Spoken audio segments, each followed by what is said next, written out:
Hi and welcome. Today we have a very special guest, and I'm super excited to hear about her story because she comes from a typically different kind of sport, but arguably a very gruesome training environment and full on. So, without further ado, who are you and what is your sport? Yeah, so my name's Alicia and I was a ballet dancer. Yeah. And how long were you dancing for?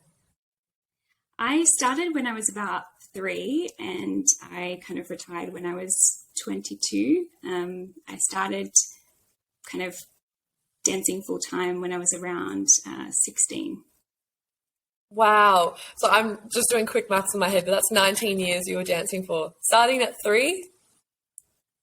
Yeah, it's a long time, but it was amazing. Yeah. And just for everyone listening, 'cause I'm sure not many people know too many dancers or have heard about their training schedule. This is off script as well, so sorry. But can you give us a quick insight into what your training was like? Because from my understanding, which is very small, it's pretty full on, and I'd love to hear more. Yeah, so you train most of the day with like breaks, of course, but I guess the start of the day would be getting to the studio maybe around 7 and warming up for an hour, and then we would have like a 2-hour class where you go through all of your like basics, and then a break, and then you would have different classes throughout the day. So like repertoire, then you'd have like pas de deux, like a partner class. You might do character or point, just kind of going through like all the different skills that you need as a dancer. Yeah. Yeah, wow. So how many hours in a day do you think that you would train for any given day, just a typical day? Yeah, so I guess it depends on what you've got on, like if you've got rehearsals or anything, but it could be anything up to like 8 hours a day, or from, like 8 till 5, or Wow, going on. that's full on. I love it. So please tell us, if you're spending 8 hours of the day training or on a heavy day or a typical day, were you able to pursue anything outside of sport whilst you were dancing?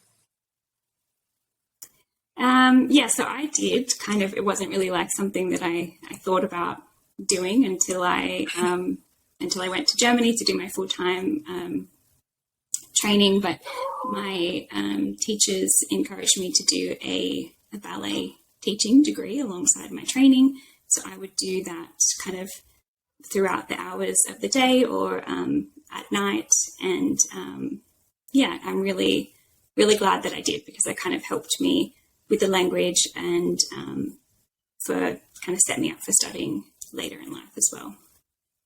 Wow. So you just have to find hours in the day then. It's a busy schedule. Now, you're very modest, but you have done so much already in your professional career. So how did you get into that? You can explain what you've done because it's quite a wide resume, but I'd love to know, and for people listening, kind of to help explain that pathway into what you're doing now. Yeah, so when I decided to change careers, I kind of thought about all of the different things that I could maybe do, but I came home and I applied to a couple of different master's programs, and I decided to do a Master of Commerce, and I then transferred later into a Master of Accounting. I didn't know if I would get in initially. I was kind of like just applied and thought maybe that'll work, and it did. And so I was really glad that I kind of took that shot, I guess. I then worked in accounting for close to 3 years and kind of moved into more strategy and analytics roles later on. How did you know that, or was it just like a thought, or did you enjoy maths when you were in school? How did you know that it was in accounting that you wanted to pursue, or that it interests you?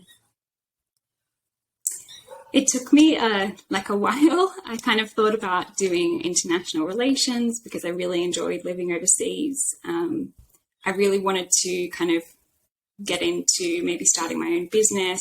I really liked a lot of those different careers, maybe in finance. And so I thought starting off with a business or accounting degree would just give me the really good foundations to go into maybe one of those careers. And then throughout my degree, I went to a lot of different careers fairs and spoke to different employers. And that's where I met BDO or representatives from BDO. And that's kind of how I got my first job in accounting. Yeah. Awesome. Okay, last question. What advice would you give your younger self or someone who finds themselves in similar shoes to you? The advice that I would give is to trust your gut. You're the only person that would probably know, you're the only person that will know how your body's feeling and your dreams and what you want to do. You're going to get a lot of advice on like what you should do in your career or what you should do with your technique. And I think it's important to listen to people and to take in that information. But if you really think like, hey, I should kind of pay attention to this injury, or there's this opportunity that I want to take that people might think is a bit too ambitious, but you think that you can do it, I think it's important to, trust your gut and kind of go for it. That's great advice. Now I'm super curious. Did you have an injury that you persevered through when you were dancing? Many. Yeah, there was a lot of times, like I had a couple of stress fractures in my ankles. And I think most athletes have injuries where they kind of think like, oh, I don't want to get behind training. But it's a really tough balance to let things heal and then continue training. And I injured my back a couple of times. So it is really tricky to kind of trust your body and look after yourself when there are pressures outside of you, but it is really important. 100%. Definitely resonates with me as well. And probably many out there. But that's amazing. Thank you so much for your time today, Alicia. Thank you.